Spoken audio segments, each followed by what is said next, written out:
안녕하세요. 성공예감 이대호입니다.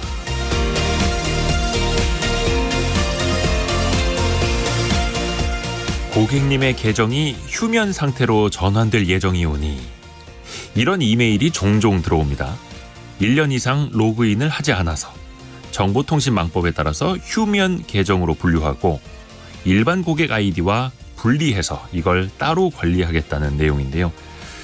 여기저기에 가입해두었던 아이디가 그렇게 순차적으로 휴면 처리되고 있습니다. 1년 동안 로그인을 하지 않아도 하나도 불편하지 않은 서비스에 왜 그렇게 많이 가입을 해뒀는지, 한때는 꼭 필요했겠지만 지나고 나서 보면 휴면 계정으로 분류돼도 크게 아쉽지 않은 사이트가 참 많습니다. 그러면서 어디선가 또 편리한 서비스를 제공한다고 하면 새롭게 또 아이디를 적어 넣습니다. 이제는 SNS 계정으로 더 간편하게 가입하도록 만들어져서 더 쉽게 여기저기 가입할 수 있게 됐죠. 손쉽게 가입하는 만큼 어쩌면 더 쉽게 잊혀질 수도 있을 여느 사이트들이 오늘도 가입을 유도하고 있을지 모르겠습니다. 9월 13일 수요일 성공예감 이대호입니다. 시작합니다.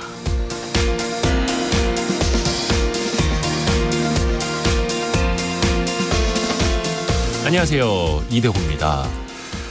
항상 시작하자마자 이렇게 출석 체크해 주시고 반가운 인사 건네주시는 분들 KBS 콩이나 샵 9730 보내주셔서 너무나 감사드리고요.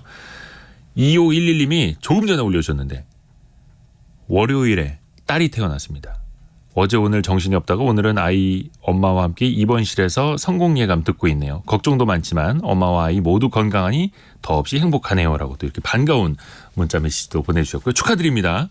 자, 이제부터 아빠가 할 일은 열심히 심부름 열심히 해야 됩니다. 자, 오늘의 경제상식 퀴즈 함께 또 여러분과 소통을 더 많이 해볼까요? 미국 나스닥에 상장을 앞둔 회사가 있습니다. 영국 반도체 설계 회사 ARM이라고도 부르는 이 회사인데요. 그 공모주 청약 열기가 뜨겁다고 합니다. 기관 투자자를 대상으로 한 주문 물량이 예정보다 10배나 늘 거라고 하는데요. 앞서서 공모 희망가를 주당 47달러에서 51달러 사이로 정했는데 개인을 대상으로 하는 공모가가 최상단 혹은 그 이상까지 올라갈 거라는 관측도 나옵니다. 우리나라에서는 요즘에 두산 로보틱스, 밀리의 서재, 서울보증보험도 이걸 준비하고 있습니다. 기업이 외부 투자자에게 처음으로 공개적으로 주식을 팔고 시장에 상장하도록 하는 것, 즉 기업 공개라고도 하는데요. 요거를 영어로 알파벳으로 뭐라고 할까요? 알파벳 세자. 알파벳 세자로 합니다. 기업 공개. 처음으로 기업을 공개한다라는 뜻이고요. 짧은 문자 50원, 긴 문자 100원이 드는 샵 9730으로 참여해 주시면 되고요. 참여해 주신 분들 중에서 추첨을 통해서 선물도 열심히 저희가 보내드리고 있습니다. 실시간 방송 상황은 KBS 콩 그리고 유튜브를 통해서 함께 하실 수 있습니다.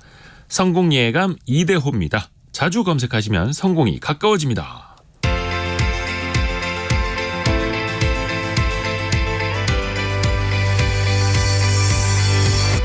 KBS 1라디오 성공예감 이대호입니다. 정답이 조금 어려울 수도 있을 것 같은데 공모주라든지 수요 예측 뭐 이런 이야기들도 올라오고 인텔 막 네, 근데 7139님이 제일 먼저 보내주셨네요. 자, 오늘의 경제 뉴스 들어보죠. 동아일보의 백상경 기자, 한국경제신문의 강영현 기자입니다. 안녕하세요. 안녕하세요. 우선은 백상경 기자는 어떤 소식 준비했나요? 네, 글로벌 경기 부진 속에서 지난 2분기 국내 기업들의 성장성 그리고 수익성 지표들이 좀 크게 악화했다는 소식입니다. 어떤 상황인지 좀 구체적으로 살펴볼 거고요. 또 금융당국이 금리 인하를 좀 유도를 하기 위해서 카드사들의 대출과 리볼빙 금리 비교 공시를 강화하기로 했습니다. 어떻게 달라지는지 알아보겠습니다. 네, 그리고 강영현 기자는요? 네, 이달 말에 이제 추석인데요. 추석 차례상 물가가 작년보다 조금 떨어졌다고 합니다. 실제로도 그런지 식탁 물가 상황을 한번 점검해 보려고 합니다. 다음으로는 이제 미국 빅테크 기업들이 국내에서 서비스 대응 조직을 갖추지 않은 것으로 나타났는데요. 이용자들이 굉장히 급격하게 늘어나고 있는데 서비스는 부실하다는 지적이 나옵니다. 네. 자, 우선은 백상경 기자 아이템부터요. 기업들의 성적표가 좀 좋지 않았나 봅니다. 네, 기업 성적표에 앞서서 이제 지난주에 먼저 전해드렸던 소식이 우리나라 2분기 실질 GDP가 0.6% 성장한 데 그쳤다. 이런 소식 전해드렸잖아요. 이게 이제 내수 위축 그리고 교역 부문에서도 수출보다 수입이 더 줄어드는 불황형 흑자 이런 것들에 기댄 결과라서 좀 불안하다 이런 얘기 전해드렸는데요. 이게 실제로 우리 기업들의 성장성과 수익성이 어떻게 크게 악화했는지 그 구체적인 숫자들이 좀 추가로 나와서 전해드립니다. 네. 네, 한국은행이 공개한 2분기 기업 경영 분석 결과인데요. 기업의 성장성을 나타내는 매출액 증가율이 마이너스 4.3%를 기록했어요. 그러니까 매출이 지난해 같은 기간에 비해서 4.3% 줄었다는 의미고요. 전분기에는 이게 0.4%였는데 마이너스로 전환을 한 겁니다. 그러니까 매출이 전년 동기 대비해서 하락한 것은 2020년 4분기 그러니까 코로나 한창일 때인데 이때 이후로 처음이고요. 이렇게 매출이 부진한 이유도 살펴봐야죠. 네, 아무래도 글로벌 경기 전반이 지금 악화하고 있는 게 큰 틀에서 이유입니다. 그러니까 여기에 좀 세부적으로 들어가게 되면 IT 부문에서 이제 좀 경기 회복이 지연이 되면서 네. 성장성 지표가 좀 곤두박질을 치고 있는 거고요. 업종별로 좀 살펴볼 텐데요. 제조업이 마이너스 6.9%로 매출 감소폭이 크게 확대가 됐습니다. 특히 이 안에서도 석유화학이 마이너스 17%, 기계, 전기, 전자업이 마이너스 15% 매출이 감소했는데요. 이게 보면 이제 석유화학 같은 경우는 글로벌 경기 침체의 직격탄을 제일 세게 맞은 부분 중에 하나예요. 이제 석유 제품 수요들이 전반적으로 침체가 되면서 재고가 늘어나고 실적이 악화하고 있는 상황이고요. 기계, 전기, 전자업도 이제 대표적인 게 반도체인데 반도체 수출 부진 여파로 지금 상당히 좀 큰 낙폭을 보이고 있습니다. 이 기간에 또 비제조업 관련한 매출액 증가율도 마이너스 0.7%로 하락 전환했고요. 그러니까 기업 규모별로도 한번 볼 텐데요. 대기업 낙폭들이 좀 큽니다. 그러니까 대기업은 1분기에는 0.7% 상승세였는데 2분기 들어서는 마이너스 4.8%로 하락으로 전환을 했어요. 그러니까 중소기업들은 1분기에도 이미 마이너스 1.2%였는데 2분기에는 마이너스 2.0%로 소폭 감소폭이 확대됐습니다. 네. 외형이 좀 쪼그라들면 네. 수익성은 더 안 좋아지잖아요. 그렇죠. 수익성은 어떻습니까? 네, 수익성 역시 좀 악화를 했습니다. 그러니까 매출액 대비해서 영업이익률이 얼마였는지 비중을 보는 매출 영업이익률을 볼 텐데요. 이게 3.6%였습니다. 그러니까 작년 2분기에 이제 한 절반 수준밖에 안 돼요. 좀 크게 둔화를 한 상태이고요. 대기업들은 이제 7.4%였던 게 3.3% 정도로 절반 이상이 꺾였고 중소기업들도 이제 5.8% 수준에서 5%로 좀 소폭 감소를 좀 했습니다. 그러니까 업종별로 또 보면 이제 제조업들이 역시 하락세가 좀 두드러졌어요. 이것도 이제 반도체 얘기가 계속 나오는데 반도체값 하락 여파를 맞아가지고 지금 기계, 전기, 전자업 쪽에서 마이너스 1.6% 손실이 났거든요. 그러니까 반도체 값이 떨어지고 그러다 보니까 쌓아놨던 반도체 재고자산 평가도 좀 낮아지고 이런 재고자산 평가 손실이라고 하는데 이런 것들이 좀 반영이 됐습니다.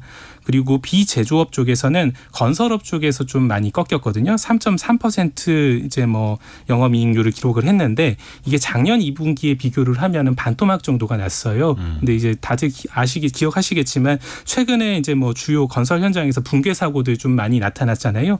이런 것들 때문에 재시공 이슈들이 좀 있어서 대규모 영업 손실이 발생하면서 이익률도 같이 떨어진 겁니다. 건설도 안 좋았고 반도체도 안 좋았고. 네. 특히 그런데 반도체 경기는 전망을 놓고 보면 그래도 좀 희망적인 소식들이 들리더라고요. 네, 이게 조금 일각의 어떤 전망들을 좀 기초로 해서 보면요. 네. 좀 4분기 정도는 괜찮아질 수도 있다는 얘기들이 있는데 대만의 시장조사 업체 트렌드포스라는 곳에서 이런 분석을 내놨어요. 그러니까 지금 반도체 중에서도 가장 큰 불황을 맞은 분야가 낸드 플래시 분야입니다. 이게 네. 메모리 반도체의 하나인데요. 이게 보통 보면은 우리가 알고 있는 컴퓨터 부품 SSD나 USB 같은 곳에 사용하는 그런 반도체인데 이게 사실은 디램이나 고대역폭 메모리 이런 것들 좀 AI나 서버 고도화 이런 것들 때문에 좀 붐업이 된 부분들에 비해서는 사실은 좀 수요가 잘 살아나지가 않고 거래 절벽이 이어지고 있는 상황이에요. 그래서 이제 조금 어려운 상황이 계속 지속이 되고 있는데 트렌드포스는 이렇게 전망을 합니다. 4분기에는 이 낸드 플래시 가격이 3분기하고 비슷한 수준을 유지하거나 최대 5% 정도 상승할 거다. 이게 지금 1, 2, 3분기 거의 다 두 자릿수로 지금 쭉쭉 떨어지고 있는 상황인데 적어도 방어하거나 올라간다는 얘기거든요. 배경은 이제 뭐 결국은 감산입니다. 삼성전자를 비롯한 공급업체들이 좀 감산에 나서고 있는데 이런 지금 보면 삼성 같은 경우는 2분기에 감산을 선언한 이후에 낸드 생산량을 한 25% 정도 줄였어요. 네.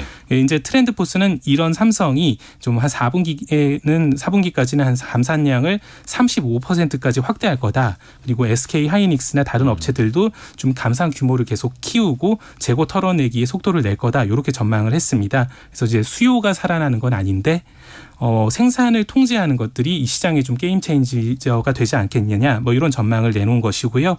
하지만 좀 이것들도 좀 명확하게 좀 냉정하게 봐야 되는 게 최대 수요처인 중국에서 아직 IT 경기나 경기 전반이 아직 살아나지 않았거든요. 네.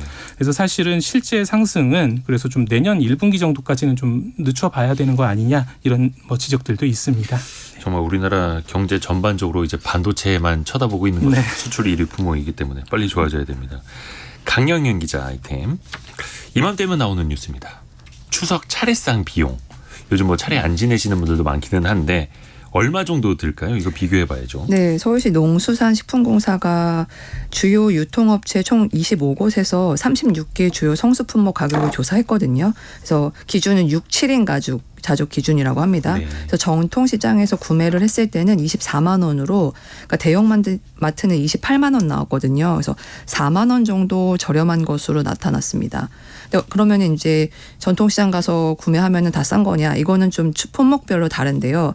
예를 들어서 전통시장이 대형마트보다 과일, 채소 같은 거는 평균 한 10% 그리고 축산물은 25% 정도 싸게 살 수가 있었는데 또 반면에 송편이나 밀가루 같은 일부 가공품 같은 경우는 대형마트가 상대적으로 가격이 낮았습니다. 그래서 필요한 품목에 따라서 계획을 세우시는 게 좋을 것 같습니다.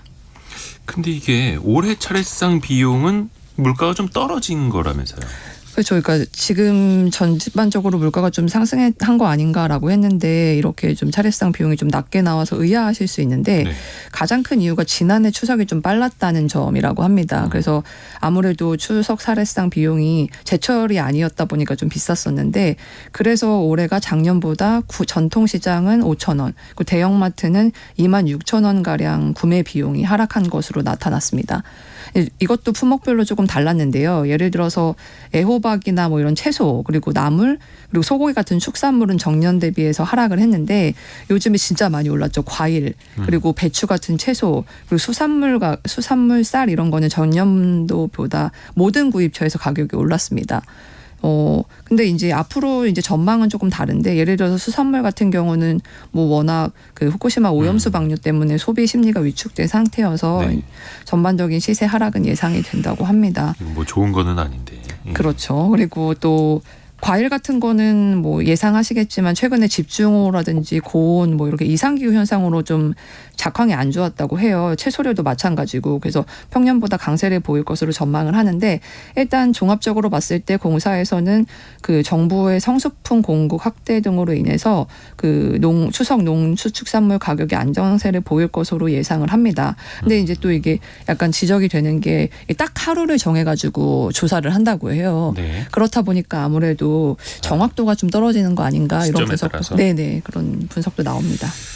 근데 어찌됐든 간에 작년에는 차례상 물가가 상대적으로 높았고 거기에 비했을 때 올해 낮다라는 건데 좀 낮아져도 이게 체감이 돼야 될 텐데 그렇죠? 그러니까 실질적으로 그렇게 물가가 작년보다 싸졌구나 이런 생각 많이 못 하실 것 같은데 그리고 특히 요즘에 사과값이 많이 올라서 한우보다 비싸다고 하더라고요. 사과가 엄청 비싸다고. 네, 한 개 뭐 가격이 굉장히 많이 올렸다고 그래서 하는데 먹어본 지 오래됐습니다. 실제로 조사 결과를 보니까 아시아에서 서울 시민이 사과를 가장 비싸게 먹는 것으로 나타났다고 합니다. 네. 그래서 국가 도시 비교 통계 사이트 넘베오가 전 세계 550개 도시의 장바구니 물가를 비교한 결과인데요. 서울이 15번째로 물가가 비쌌다고 합니다. 그러니까 사과뿐만 아니라 뭐 바나나, 달걀, 소고기 이런 것도 아시아 도시 중에서 서울이 가장 높았다고 하는데 좀 놀라운 게 미국 뉴욕이 12위고 보스턴이 16위거든요. 근데 서울이 15인 거예요. 그러니까 미국 주요 대도시랑 비교했을 때 서울 물가가 비슷한 수준이라는 뜻입니다. 아시아에서는 단연 최상위였는데 일본 도쿄가 144위, 그리고 중국의 상하이하고 베이징이 300위권, 그리고 홍콩조차 40위 정도였습니다. 그러니까 서울이 압도적으로 물가가 높았습니다. 도쿄, 상하이, 베이징, 홍콩보다 훨씬 더 높다 서울이. 일반 생활비 물가도 그렇잖아요. 네, 주거비 제외한 식료품 그리고 외식, 교통 같은 이제 공공요금 비용도 4인 가구를 기준으로 했을 때 서울이 560만 원이라고 해요. 근데 일본 도쿄가 415만 원. 그러니까 도쿄가 서울보다 26% 정도 저렴한 겁니다. 그러니까 타이페이, 대만 타이페이 같은 경우는 397만 원, 심지어 홍콩도 530만 원. 그러니까 서울의 생활비 물가가 굉장히 높다는 게 밝혀졌다고 할 수 있겠습니다. 네. 물론 이런 차이가 이제 일본은 엔저가 조금 있고 중국은 경제 상황이 악화되고 있다는 점도 영향을 미쳤는데, 그리고 또 동남아 같은 경우에는 한국이랑 달리 작황이 되게 좋았다고 해요. 네. 이런 차이도 있지만 사실상 그 서민들이 체감하는 장바구니 물가가 상당히 높다는 것은 사실로 보입니다. 백상균 기자 아이템으로 넘어갑니다. 카드회사 대출이 많이 늘었습니다. 네, 카드 대출 그리고 리볼빙, 카드론 이런 것들 규모가 지나치게 늘어나면서 지금 가계 부실 우려가 좀 커진 상태입니다. 네. 여신금융협회가 집계한 숫자인데요. 8개 카드사, 그러니까 7월 말 기준으로 카드론 잔액이 35조 정도 됐습니다. 그러니까 6월하고 비교, 그러니까 직전 달하고 비교하면 한 달 사이에 5천억 원 정도가 늘어났다고 하고요. 네. 올해 들어서 이제 대출 잔액이 가장 낮았던 3월인데요. 이때하고 비교를 하면 1조 2천억 원이나 높아진 수치입니다. 그래서 현금 서비스하고 리볼빙 잔액도 좀 증가하고 있는데요. 현금 서비스 잔액은 6조 4천억 원. 그러니까 지난 1분기 말하고 비교를 좀 해보면 한 2,200억 원 정도가 늘어난 거고요. 이게 보면 현금 서비스 같은 경우는 카드사들이 취급하는 단기 소액 대출 상품인데요. 상환 기간이 매우 짧고 또 신용 점수에도 크게 구애를 받지 않고 비교적 빌리기 쉬운 창구이기 때문에 저신용자분들이 대표적으로 사용하는 급전 창구입니다.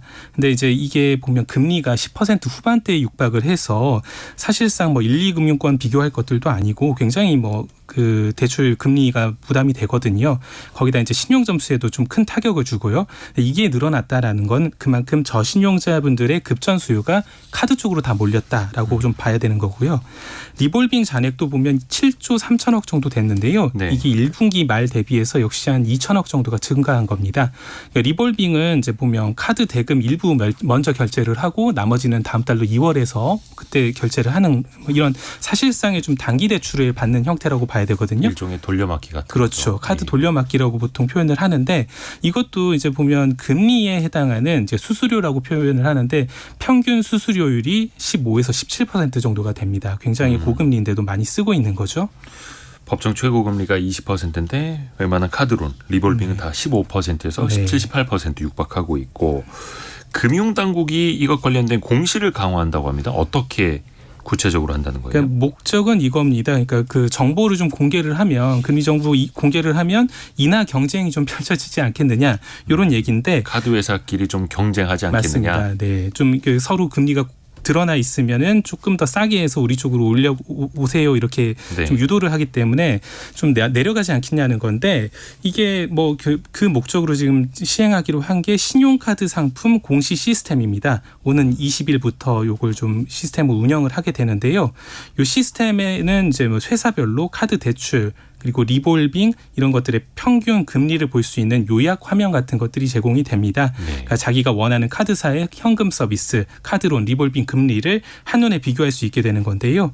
기존에는 보면 금리의 또 이제 세부적인 내용, 그러니까 공시의 기준이 되는 것들을 카드사들이 자기들의 내부 등급을 조금 공시 목적으로 표준화해서 이게 네. 표준 등급이라는 표현을 쓰는데 표준 등급을 사용을 했어요. 근데 이게 좀 카드사 내부 등급하고 연결이 돼 있다 보니까 소비자가 본인의 등급이 구체적으로 카드사별로 어디에 해당하느냐 이런 것들을 잘 알 수가 없어서 공개를 해놔도 좀 효용성이 떨어졌거든요. 근데 이번에 개선을 하면서 공시 기준을 신용점수로 바꿨습니다. 신용점수 모두들 금방 확인하실 수 있고 잘 아시기 때문에 이걸 가지고 이제 할인 전에 금리가 어느 정도인지 그리고 마케팅이나 이런 것들에 따라서 내가 어디까지 할인 금리를 받을 수 있는지 사전에 좀 확인을 할 수 있게 됩니다. 뭐 예를 들어서 신용점수 830점인 고객 뭐 이렇게 하면 자기가 뭐 신용점수 구간인 800점에서 801점에서 뭐 900점 사이에 뭐 카드사별로 금리가 얼마인지 이런 것들을 확인할 수 있게 되고요. 금리 상세 보기 이런 것들을 통해서 실제 뭐 카드사의 기준 가격, 뭐 운영 가격, 조달 금리 이런 것들을 한 번에 파악할 수 있게 됩니다. 또 하나 좀 보이는 게 이제 저신용자들을 상대로 그동안은 이제 취급 금리가 잘 확인하기 어려웠거든요. 네. 근데 이런 것들도 쉽게 비교할 수 있도록 신용점수 700점 이하인 회원에 대한 평균 취급 금리도 새롭게 추가 공시합니다.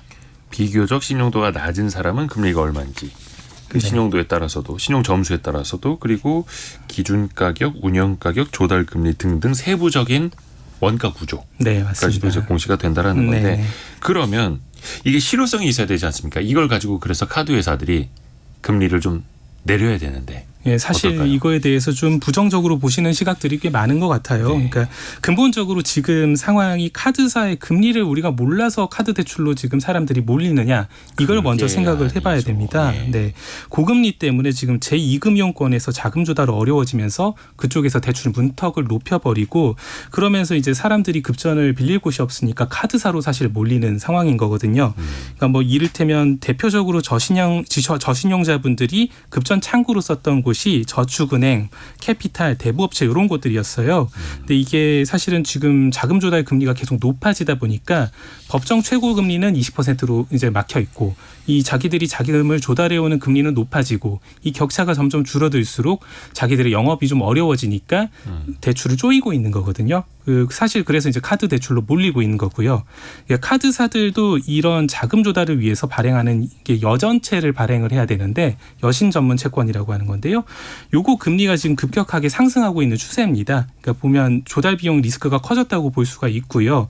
단순하게 이제 뭐 이런 것들 금리를 비교 공시를 이제 오픈한다고 해가지고 자율적으로 이게 금리 경쟁에 나설지 좀 의문입니다. 금융투자협회 이제 자료들을 보면 11일 기준으로 해서 AA 플러스 여전체 3년물 금리가 4.581% 정도였어요. 이게 올해 들어서 최고 수준을 찍은 거고 반년 전하고 비교하면 0.6%포인트 넘게 상승한 겁니다. 앞자리수가 바뀌어버렸어요. 그래서 실제로 이제 금리 인하를 유도하려면 정부가 이런 여전체 매입 같은 조치도 좀 고려해봐야 되는 거 아니냐 이런 지적들이 나옵니다. 그리고 여기에 좀 이 공시 방법에 대해서도 얘기들이 있는데 점수 구간별로 공시하는 금리가 지금 평균 금리를 공시하는 거예요. 그러니까 여전히 개별 소비자가 실제로 자기가 얼마나 그 금리를 적용받느냐 이거하고는 좀 차이가 있기 때문에 이 금리 책정의 근거를 좀 잘 보여준다. 이거 이상의 의미가 되겠느냐 이런 좀 불투명한 시각들이 좀 있습니다. 네. 아하. 사실 조달 금리가 높아지는데 카드사들이 또 금리를 내리기도 쉽지가 않은 상황이고요. 네. 자, 이번에는 강영현 기자에게 미국의 주요 빅테크 업체들, 우리도 정말 스마트폰으로 많이 쓰는 그런 서비스들. 근데 우리나라에서 정말 서비스 사후 관리는 되게 무관심하다면서요. 네, 기억하시겠지만 지난해 인스타그램이 국내에서 접속이 한 8시간 안 됐던 적이 있습니다. 그리고 유튜브도 5시간 정도 업로드가 안 된 적이 있다고 하네요. 그래서 네.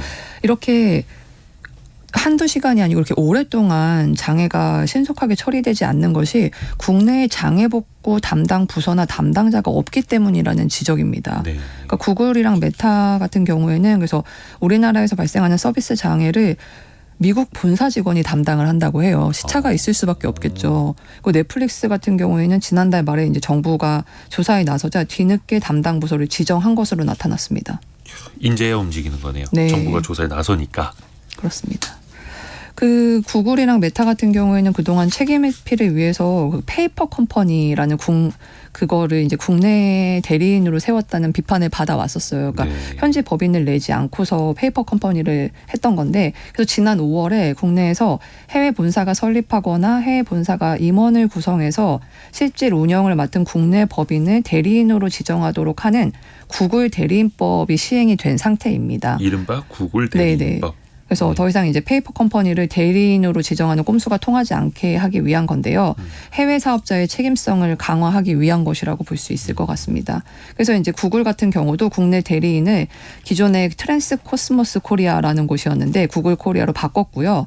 메타는 메타 커뮤니케이션 에이전트라는 회사를 직접 세우기도 했습니다. 근데 서비스 안정성 의무가 생긴 지 이제 3년 정도 되거든요. 근데 아직도 대응 조직이 없다는 것 때문에 국내 소비자들을 너무 무시하는 거 아니냐 이런 지적도 나옵니다.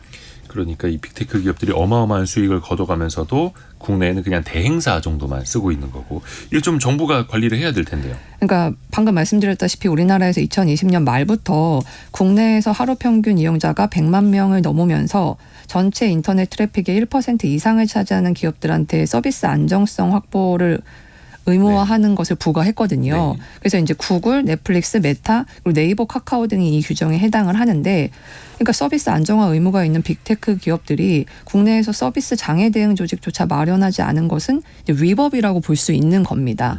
그래서 국내 전기사업법 시행령에 따라서 올해 초에 관련 계획을 제출해야 하는데 지키지 않았고, 더 문제는 담당 부처인 과기정통부도 이를 확인하지 않았다고 합니다. 그래서 빅테크 3사는 이제 서비스 안정성 확보 의무가 부과된 2020년 말부터 지금까지 국내에서 총 15건의 서비스 장애를 신고했는데 거의 뭐 2달에 한 번꼴로 유튜브, 넷플릭스, 페이스북에서 서비스가 장애가 있었던 거죠. 이용자들의 불편이 계속되고 있다는 지적입니다. 이들의 서비스가 몇 시간 동안 먹통이 돼도 에이, 사람들이 앞으로 유튜브 안 쓰겠어? 페이스북 안 쓰겠어? 네, 넷플릭스 맞아요. 안 보겠어? 또 이런 이제 배짱 영업이 가능한 이것도 문제입니다. 자, 한국경제신문의 강영현 기자 그리고 동아일보의 백상경 기자 함께했습니다. 고맙습니다. 감사합니다.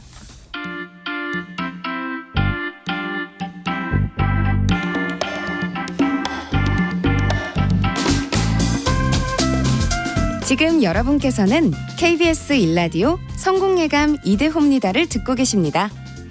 참여해주신 여러분께는 추첨을 통해 헬시 허그에서 한국인의 건강한 두피에서 찾아낸 두피 유래 유산균을, 판촉물 전문 그룹 기프코에서 텀블러 세트를, 아름다운 식탁 창조 주비푸드에서 자연에서 갈아 만든 생와사비를, 쉽고 빠른 판촉물 제작 시너지 기프트에서 고속 충전 케이블을, 그리고 성공예감에서 준비한 커피 쿠폰을 보내드립니다. 당첨자는 성공예감 이대호입니다 홈페이지에서 확인하세요.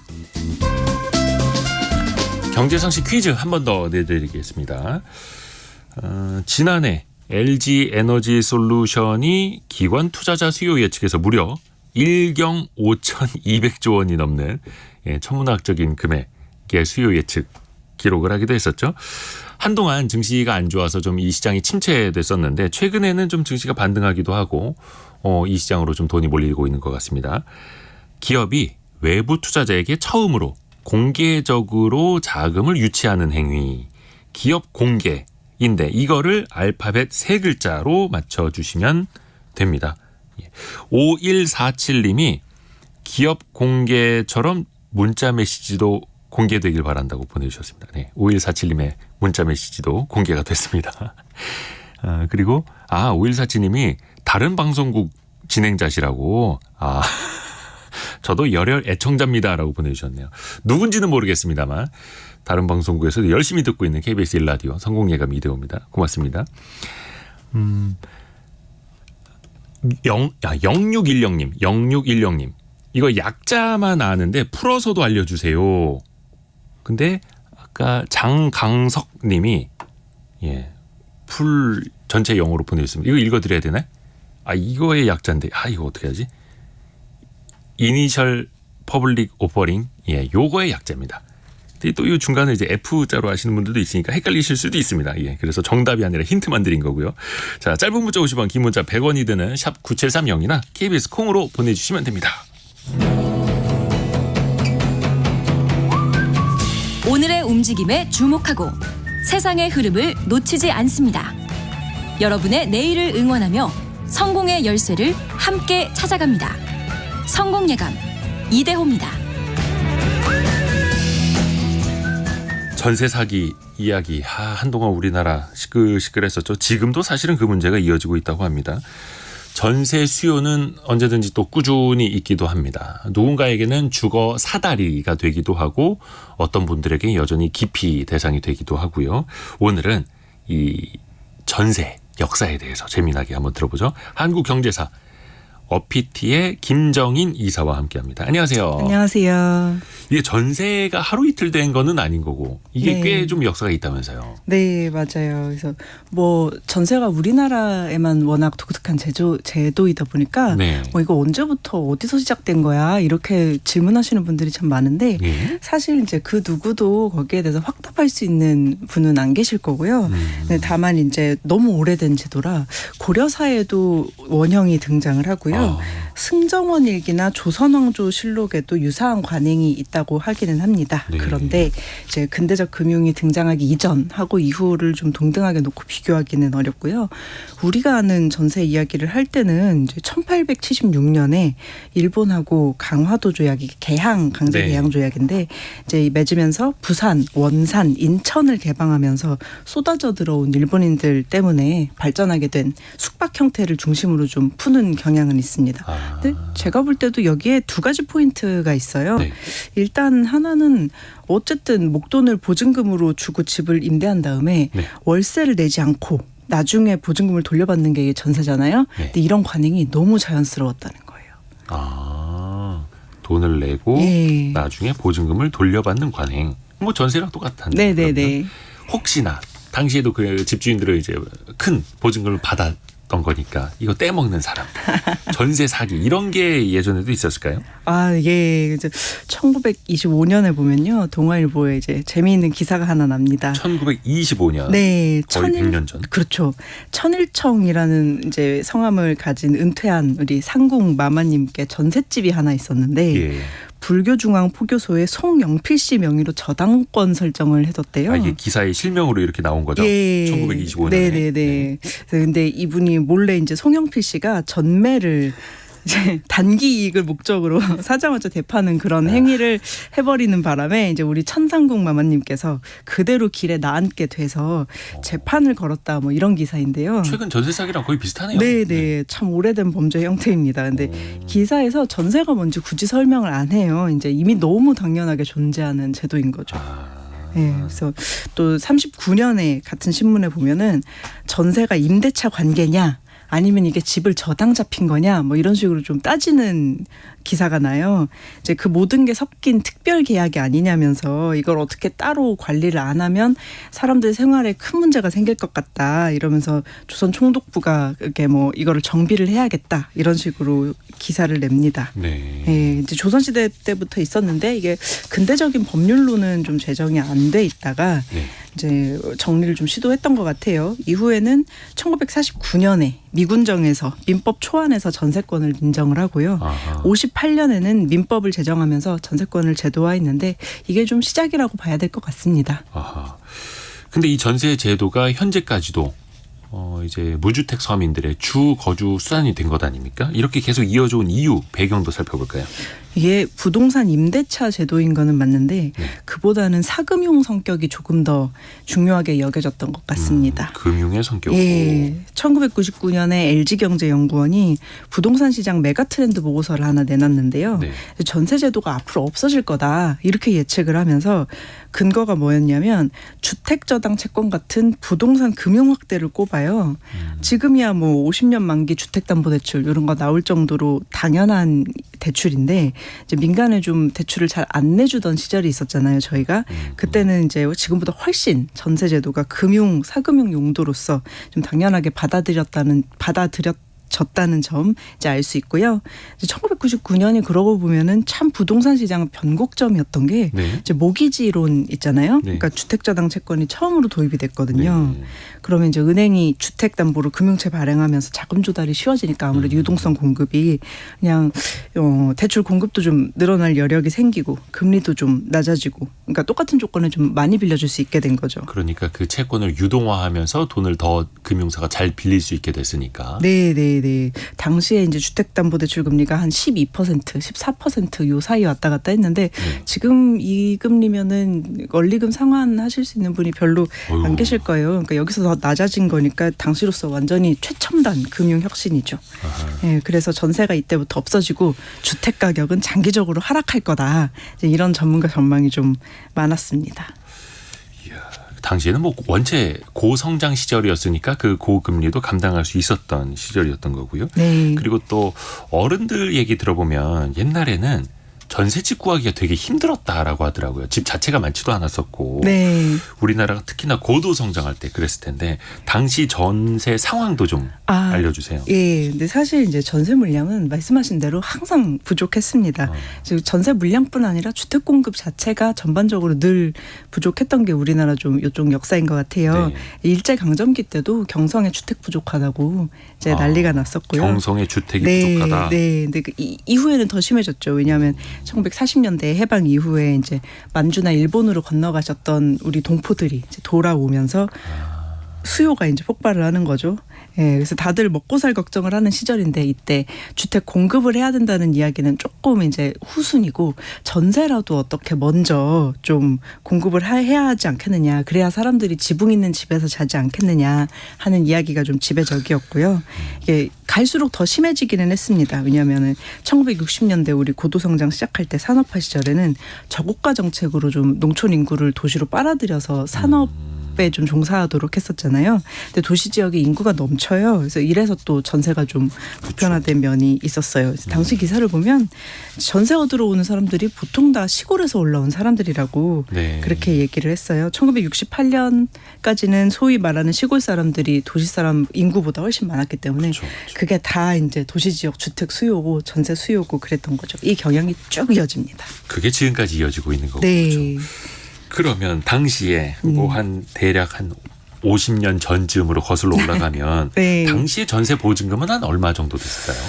이게 사실 이제 우리나라 주택 가격이 계속 이제 오르다 보니까 연도에 따라서 딱 얼마다 이렇게 찝어 말하기는 어려운데 네. 그래도 고도 성장기에 우리가 좀 감을 잡아보자 이렇게 얘기를 한다면 1970년대 중반에 가장 인기가 좋았던 이제 여의도 아파트 22평형 정도 예시 들면 한 750만 원에 매매가 됐어요. 매매가가 네. 750만 원. 근데 같은 평형 전세가 한 300만 원 하더라고요. 전세가율이 네. 한 절반 조금 안 됐던 네네네. 거네요. 서민 아파트도 비슷한 비율을 좀 보입니다. 네. 그래서 사실 요런 전세자금 대출 받아서 들어가시는 분 이때도 이때는 이제 없었거든요. 조금 이제 민주화 이후에나 근로자 주택 마련 저축 가입자들에 한해서 일부 이뤄졌고 이제 그 이전에는 사실 이제 대출은 없었고 일반 상품도 1990년대 들어서 나오고요. 1970년대 중반에 여의도 네. 20평대 아파트가 750만 원.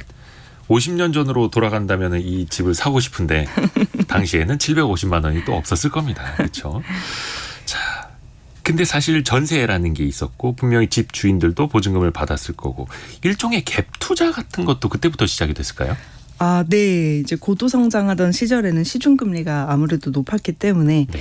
전세금을 예치해두기만 해도 우리 생각에 이제 이자 받아서 생활이 가능하니까 전세가 계속 유지가 될 것 같은데 왜 이자가 이렇게 낮아진 지금도 전세가 계속 유지가 되느냐 이런 질문이 좀 자연스럽기는 하죠. 근데 이제 전세에 또 하나 기능이 있습니다. 아까 말씀드린 사금융 성격이 있는데 우리나라는 사실 수출 산업 부분에 모자란 자본을 좀 몰아주느라고 일반 소비자 대상으로 한 금융이 굉장히 억제돼 있었어요. 네. 정부가 굉장히 억눌렀는데 그러다 보니까 집이 있고 돈이 있고 하신 분들은 이제 이 전세를 이자를 안 내는 대출이라고 생각을 하신 거예요. 그 돈으로 소위 말하는 갭 투자를 해서 자산을 늘려가게 된 거죠. 전세가 이제 세입자 입장에서도 보증금을 나중에 돌려받으니까 저축 역할을 하고요. 이제 금융 측면에서 보면은 전세는 이제 굉장히 큰 돈이 오가는 사금융이다. 그렇죠. 이제 약간 지하 경제에 가깝다. 관행대로 하다 보니까 이게 2021년 이전에는 임대차 신고도 좀 의무가 아니었던. 그렇죠. 예.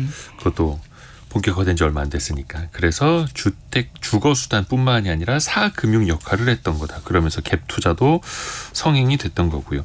근데 일각에서는 이제는 전세가 아니라 월세 시대로 갈 것이다라는 이야기도 나오고 있는데 앞으로 전세의 미래상은 좀 어떻게 될까요? 아까 말씀드렸듯이 이제 전세가 소멸될 거라는 이야기는 사실 오래됐습니다. 오래전부터 나왔었나요? 예, 1990년대 말 모기지론 나올 때부터 이거 없어질 거다 이랬는데 90년대부터 전세는 없어질 거다. 네네네. 이게 좀 굉장히 좀 현실로 다가왔던 거는 부동산 시장이 굉장히 침체됐던 2010년대 초중반 이겼고 실제로 전세 비중이 좀 줄기도 했어요. 또 근데 며칠 전에 나온 기사도 보니까 요즘 또 집주인들은 월세를 전세보다 더 선호를 한다고 하시더라고요. 아무래도 유동성이 중요하니까. 또 저금리 시절. 네네. 그런데 지금은 저는 금리가 좀 높습니다만. 맞습니다. 저는 전세 시장이 그렇게 쉽게 사라지지는 않을 것 같습니다. 이제 확언하기는 어려운 일이지만 이 갭 투자가 없어지지 않는 한 전세는 좀 유지가 되지 않을까요? 목돈은 항상 이제 저희가 좀 매력적이니까요. 아하, 그러네요. 오늘 어피티의 김정인 이사를 통해서 전세의 역사부터 또 재미있게 들어봤습니다. 오늘도 고맙습니다. 다음 시간도 기대해 볼게요. 감사합니다. 감사합니다. 라디오 정보센터 다녀오겠습니다. 대홍수가 발생한 북아프리카 리비아에서 사망자 수가 5천 명을 넘었다고 AP통신과 영국일간 가디언이 리비아 국영통신을 인용해 보도했습니다. 통계청에 따르면 지난달 취업자 수는 1년 전 같은 달보다 26만 8천 명 늘었습니다. 30세 미만 청년층 취업자는 10개월 연속 감소했습니다. 지난달 원화 기준 수입 물가 지수는 전달보다 4.4% 올라 지난해 3월 이후 최고 증가폭을 기록했고 수출 물가 지수는 4.2% 올라 지난해 2월 이후 가장 큰 폭으로 상승했습니다. 현대 기아차가 도난방지 장치 미장착 등을 이유로 미국 내 17개 시당국이 제기한 소송의 기각을 미국 법원에 요청했다고 로이터 통신이 보도했습니다. 지금까지 라디오 정보센터 뉴스 정원나였습니다. 우리나라 소비시장의 변화를 살펴보는 시간이죠. 트렌드 팔로우. 오늘은 또 어떤 흐름을 알게 될까요? 우리가 서울대 소비트렌드 분석센터 한다혜 연구위원입니다. 안녕하세요. 안녕하세요. 사실 한류라는 표현은 굉장히 오래됐죠. 네, 맞습니다. 한 20여 년? 네. 그렇죠. 근데 최근에는 이 한류의 흐름이 뭔가 성격이라고 해야 될까요? 달라지고 있다고요. 네, 맞습니다. 전 세계적으로 사랑받는 이 K컬처가 네. 이제 콘텐츠 영역을 넘어서 K-뷰티나 뭐 K-푸드로 확산되는 모양새가 네. 굉장히 돋보이는데요. 사실 몇 년 전까지만 하더라도 우리는 해외 나갔을 때 Do you know 김치, 뭐 Do you know 강남스타일 이런 Do you 식으로 know 싸이? 예. 네, K컬처에 대해 알고 있는지 늘 질문을 했었습니다. 네. 그런데 올해 들어서는 전 세계인들이 자발적으로 좀 K컬처를 찾아서 나서고 거기서 보았던 이 K 라이프 스타일로 관심이 굉장히 확산되는 그런 네. 모양새를 보이고 있고요. 특히 틱톡이나 유튜브 등 각종 SNS에서 젊은 소비자들이 한류 관련된 콘텐츠를 제작하면서 인기에 불을 지폈다라는 분석을 할 수 있습니다. 적극적으로 이제 참여를 하는 거죠, 외국 네. 사람들이. 특히 주목해야 할 점은요. 과거의 한류는 좀 아시아권을 중심으로 일어났었는데 최근에는 북미와 유럽에서 이 K 열풍이 나타나고 맞아요. 있다는 점입니다. 최근에 한국 찾는 이 주요 관광객층이 좀 변화하는 것도 같은 맥락인데요. 과거에는 중국과 일본 중심의 관광객이 좀 대다수였는데 최근에는 미국과 유럽의 한류 팬들이 이제 MZ 세대들이 많이 방문해주고 계시고요. 특히 북미 같은 경우는 한류 팬 자녀를 둔 가족 단위의 관광객들이 또 주류를 이루고 있습니다. 그래서 일각에서는 이를 한류 4.0이다. 한류 4.0 세대다 이런 식으로 분석을 하고 계십니다. 이제 다양한 콘텐츠를 넘어서 이제는 라이프 스타일 그 자체로 한류의 바람이 불어오고 있는 시기라는 뜻입니다. 그죠. 예전에는 한류 하면은 아유 그 어차피 아시아 사람들 네. 비슷하게 생긴 사람들끼리만 좋아하는 거 아니야 이렇게 막 폄하하는 네. 것도 좀 있었는데 이제는 뭐 북미, 유럽, 뭐 남미 어디 할 것 없이 네. 뭐 동남아 지역도 마찬가지고 다들 인기가 똑같이 높은 것 같습니다. 또 최근에 화제가 되고 있는 게 있습니다. 이거 재미난 뭐라 해야 될까 밈이 네. 되는 것 같기도 한데 김밥이 지금 상당히 인기라면서요. 네, 맞습니다. 미국에서 요즘 이 김밥이 품절 대란을 일으킬 정도로 엄청난 인기인데요. 네. 이 미국 전역에 500여 개 정도의 매장을 둔 식료품 마트에서 네. 파는 한 냉동 김밥 제품이 화제가 된 것입니다. 냉동 김밥인데 그 해동해서 이렇게 먹는 거죠. 네, 맞습니다. 지난달이죠. 이 8월 초에 판매를 시작했어요. 그런데 250톤 규모의 초도 물량이 한 달도 되지 않아서 전 매장에서 완판이 됐습니다. 250톤 규모의 초도 물량이. 네네. 이 김밥을 먹는 모습이 틱톡과 같은 SNS에서 급속도로 바이럴이 됐는데 먹어본 소비자들의 후기가 엄청 좋았기 때문입니다. 신기하다. 네. 맛있다. 이렇게. 싸고 맛있는데 건강하고 간편하기까지 하네? 막 이런 식으로. 그렇죠. 그 안에 좋은 야채 다 들어있는데. 네네. 근데 과거에는 이 김밥이 코리안 스시나 라이스롤 같이 불렸었거든요. 아, 제대로 된 이름을 몰라서. 네, 근데 최근에는 그냥 킴밥 이렇게 불리면서 인기를 끈다는 점에서 차이가 있고요. 네. 또 지난달에 또 다른 열풍이 분 것이 바로 화채입니다. 화채. 여름에 우리가 먹는 화채. 근데 한국계 인플루언서가 화채를 만들어 먹는 영상을 올리면서 퍼지기 시작했는데요. 이게 굉장히 동영상이 인기를 끌면서 구글 트렌드라는 검색어 이제 빈도를 보면 전 세계에서 화채, HWACHAE 이런 식으로 영어 화채가 이 검색 빈도가 지난 8월부터 급증을 했습니다. 그래서 싱가포르나 뭐 캐나다, 미국 전 세계 곳곳에서 이 화채를 검색했다고 합니다. 이제는 두유노 김치가 아니라 두유노 김밥, 두유노 화채 네네네. 이렇게 물어봐야겠네요. 네. 네.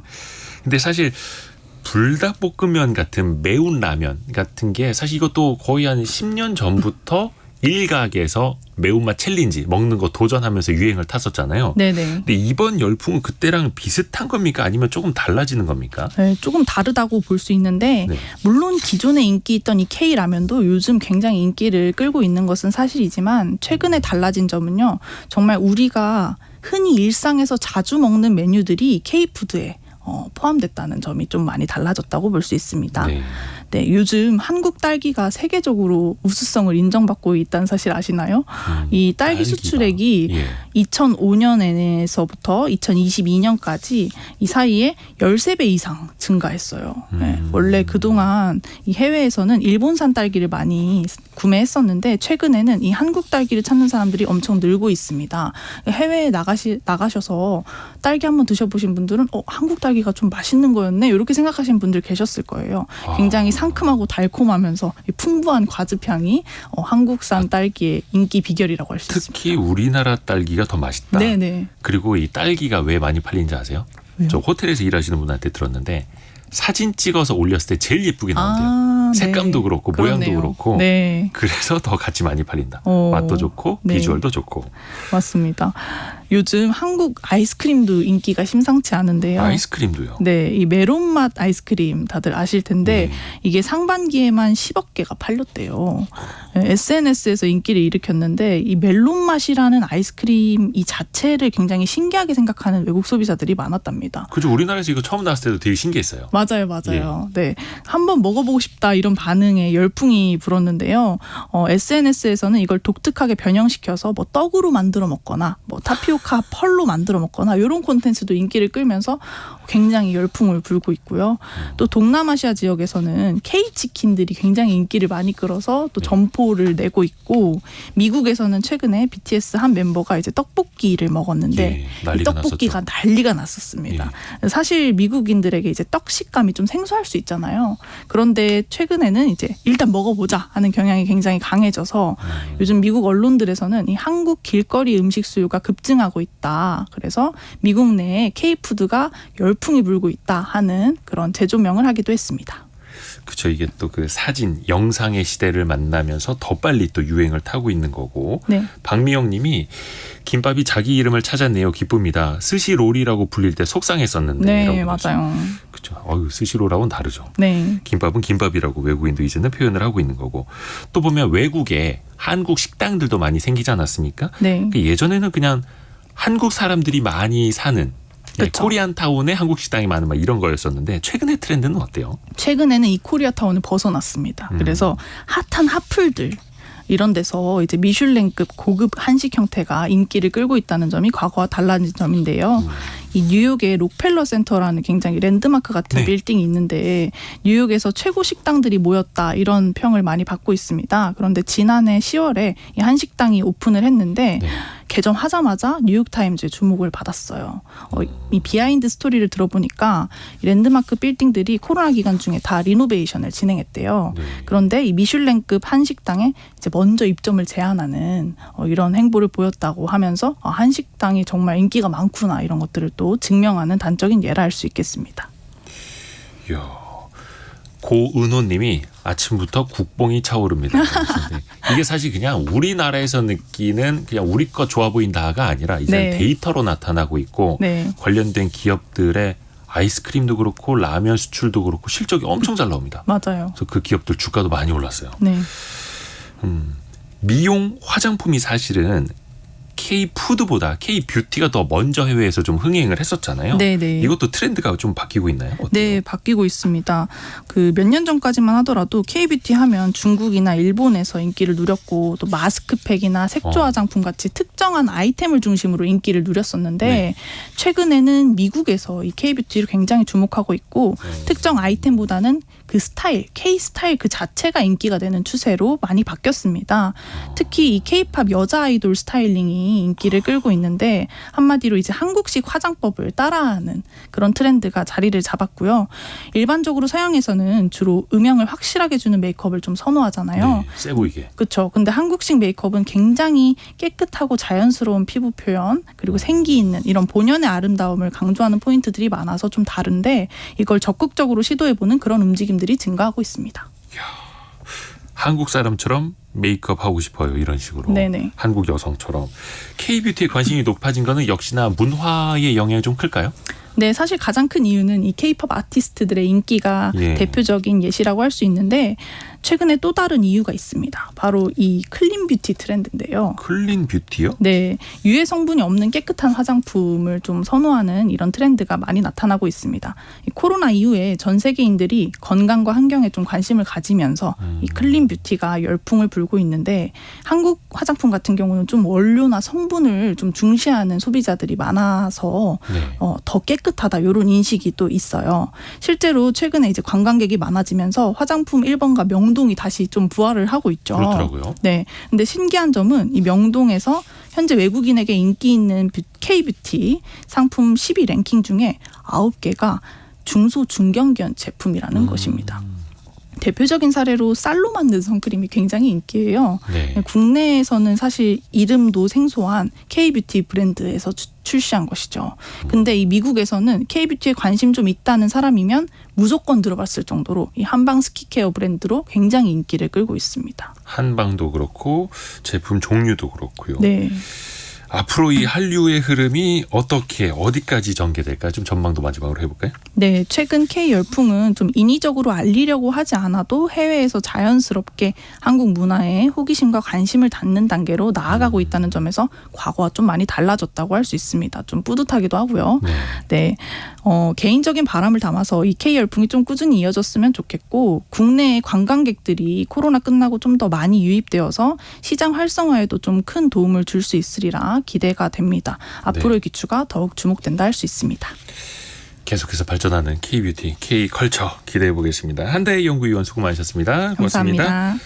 2부에서는요. 여러분이 많이 또 기다리시는 시간 역사 커뮤니케이터 이한 작가와 함께 타임머신 타고 조선시대로 떠나가 보겠습니다. 어마어마한 이제 거부, 갑부 이야기 함께 나눠볼게요. 잠시 뉴스 듣고 10시 5분에 금방 다시 만나시죠.